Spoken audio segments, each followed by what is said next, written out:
جوہر سلیم صاحب، آپ کیا سمجھتے ہیں کہ مجموعی منظرنامے میں ہم یہ دیکھیں تو کل ایک خبر منظر عام پہ آئی تھی کہ وزیراعظم شہباز شریف نے ملاقات کی خواہش کا اظہار کیا، لیکن ان کی ملاقات روسی صدر سے نہیں ہوئی، اور یہ جو بیانات تھے یہ بھارت سے چلنے والے ٹویٹر اکاؤنٹ سے پھیلائے گئے۔ بین الاقوامی میڈیا تھا جس کی ایک ذیلی شاخ تھی بھارت کے اندر، اور پھر اس میڈیا کو اس ملاقات کے بعد اپنی وہ ٹویٹس ہٹانا پڑ گئیں۔ مجموعی منظرنامے میں پاکستان کی پوزیشن اس خطے کے اندر کیا بنتی جا رہی ہے؟ جی بالکل، دیکھیں پاکستان جو ہے اس وقت ایک پیس اور سٹیبلٹی دنیا میں جو ہے اس کو پروموٹ کرنے کی ایک آواز اس وقت اپنے ریجن میں بھی ہے اور اس کے بیونڈ بھی ہے۔ تو یہ کانفرنس جو ہے جو اشکاباد فورم، اور اس کا عنوان بھی یہی تھا، پیس اینڈ ٹرسٹ۔ تو دیکھیں پیس جو ہے وہ ٹرسٹ کے بغیر نہیں ہو سکتا، ٹرسٹ جو ہے وہ ڈائلاگ کے بغیر نہیں ہو سکتا، اور ڈائلاگ جو ہے وہ ایک سسٹینڈ انگیجمنٹ کے بغیر نہیں ہو سکتا۔ یہ میسج تھا جو پاکستان نے وہاں پہ دیا، اور اب جو آپ نے بالکل ملاقاتوں کا بھی آپ نے ذکر کیا، یہ اہم ملاقاتیں تھیں صدر پیوٹن کے ساتھ، صدر اردوان کے ساتھ، ظاہر ہے ترکمانستان اور جو دوسرے سینٹرل ایشیا کے صدور ہیں ان کے ساتھ۔ تو اس میں بھی پاکستان نے 2-3 چیزیں اہم تھیں۔ ایک تو یہ دیکھیں افغانستان سے جو چیلنج ہے اس وقت دہشت گردی کا، وہ ایک ایسا چیلنج ہے جس پہ شاید پرسپشنز ہیں ساری اس ریجن کی بھی، بے شک وہ رشیا ہو، بے شک وہ چائنا ہو، بے شک وہ ایران ہو، بے شک وہ ترکیہ ہو اس ریجن کے ساتھ ہی، اور اس کے ساتھ ساتھ اب تو ویسٹ کے بھی جو ملک ہیں وہ بھی سمجھتے ہیں وہاں پہ القاعدہ ری ایمرج کر رہی ہے رادہ۔ تو وہ ایک مشترکہ چیلنج ہے، اور اس کو پاکستان اس پہ ایک سپورٹ جو ہے وہ ایک کولیس کر رہا ہے، کہ جس کا مطلب ہے کہ ایک سسٹینڈ اور کلیکٹیو پریشر جو ہے وہ جو ہے ایک سفارتی پریشر سسٹینڈ اور کلیکٹیو وہ افغانستان پہ آئے، تاکہ افغانستان کو یہ باور کرایا جائے کہ ان کی ابھی جو پالیسی ہے وہاں پہ جو اس قسم کے گروپس کو وہ سپورٹ کر رہے ہیں وہ سسٹینیبل بالکل نہیں ہے، اور اس سے Afghanistan diplomatic isolation, economic isolation کا شکار ہو جائے گا، اور سیکیورٹی کے مسائل کا بھی شکار ہو جائے گا۔ اور ہندوستان جو ان کا کندھا استعمال کرنے کی کوشش کر رہا ہے وہ کسی طرح سے بھی افغانستان کے عوام کے حق میں نہیں ہے، بلکہ اچھا جوہر صاحب، ایک چیز بتائیے کہ اس وقت دنیا کے اندر جو بلاک بن رہے ہیں، آپ کسی بھی ایک سائڈ پہ اوپر جاتے ہیں تو دوسرا ملک جو آپ سے طاقتور ہے وہ آپ کو کہتا ہے کہ تم میرے بلاک کو چھوڑ کے کیوں ادھر جا رہے ہو۔ اب یہ ریس بہت تیز ہو چکی ہے، اب الزامات بھی بہت زیادہ ہو چکے ہیں، اب معاشی طور پہ آپ کو نقصان بھگتنا پڑتا ہے۔ لیکن پاکستان کی پوزیشن اگر دیکھیں پچھلے 6-8 مہینوں کے اندر، پاکستان نے جس طرف بھی رجوع کیا کسی دوسری طرف سے ریبرٹل نہیں آیا، دوسری طرف سے اعتراض نہیں آیا۔ وہ مخالف بلاک کے اندر بھی اگر پاکستان نے اپنی پوزیشن کو مستحکم کیا ہے تو دوسری طرف سے ریبرٹل نہ آنے کی وجوہات کیا ہے؟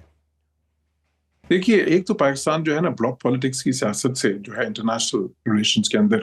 اس پرسپیکٹو سے میں بات کر رہا ہوں، اسے بہت جو ہے نا عرصے سے پاکستان جو ہے اس میں سے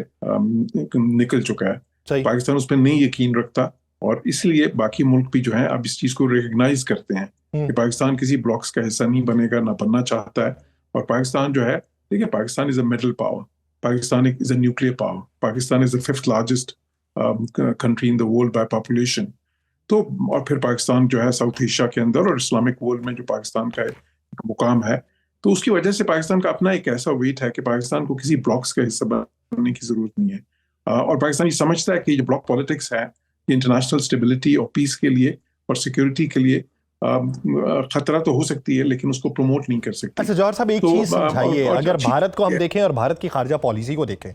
ایک لمبے عرصے تک نان سٹیٹ الائنس کے طور پہ وہ رہے، چاہے رشیا کے ساتھ اس کے دفاعی پیکٹس ہوتے رہے، امریکہ کے ساتھ بھی ہوتے رہے، لیکن یہ اس کا ایک تاثر ابھرتا رہا۔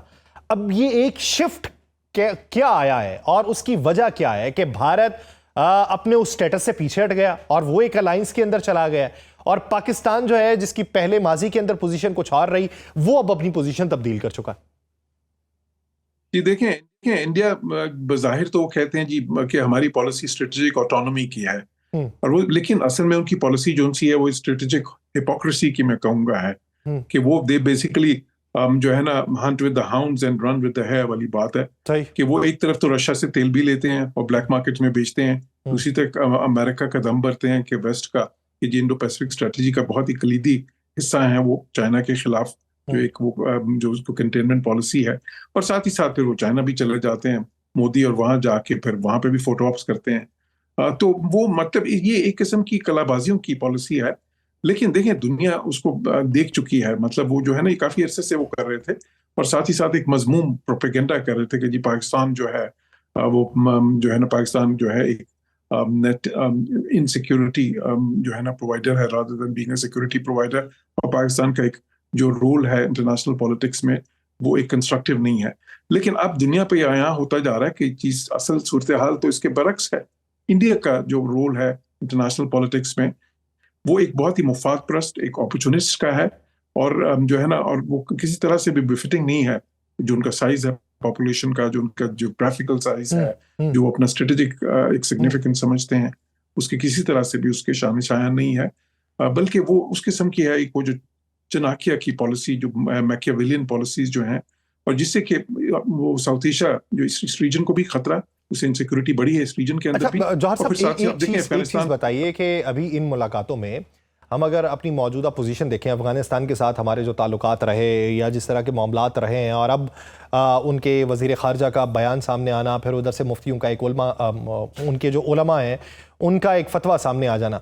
اس سارے تناظر کے اندر یہ جتنے بھی ممالک ہیں، آپ رشیا کو دیکھ لیں، آپ ترکمانستان کو دیکھ لیں، تاجکستان کو دیکھ لیں، ان کا بھی انفلوئنس کہیں نہ کہیں افغانستان میں دکھائی دیتا ہے. اب تو ان کی جو بائلیٹرل ٹریڈ ہے وہ بھی بڑھتی چلی جا رہی ہے. تو کیا ہم یہ بھی چینل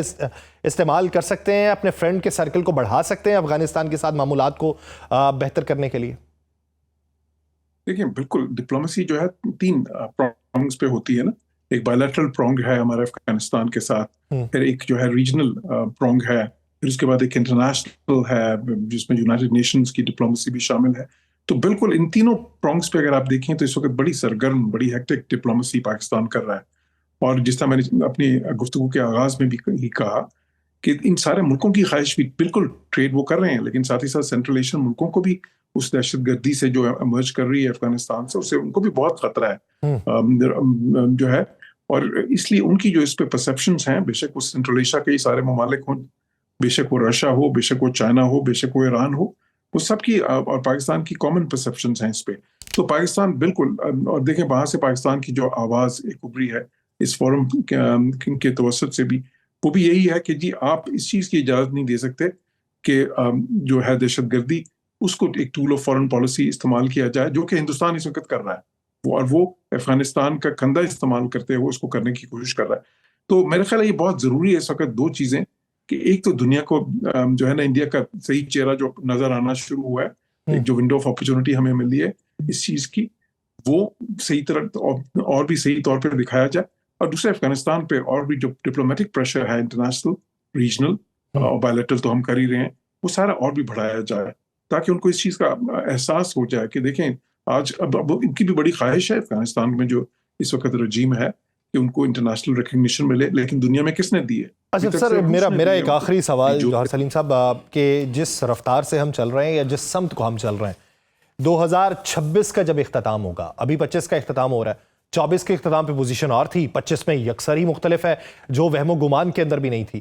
تو اسی سمت کو اور اسی رفتار سے اگر چلتے رہے اور بیچ میں ہرڈلز جو ممکنہ طور پہ کوئی آ سکتی ہیں وہ آئیں بھی، تو 2026 کے آخر میں پوزیشن کیا ہوگی؟ دیکھیں 25 کے آخر میں ہماری پوزیشن اس سے بہت بہتر ہے جو 24 کے آخر میں تھی. بہت ایک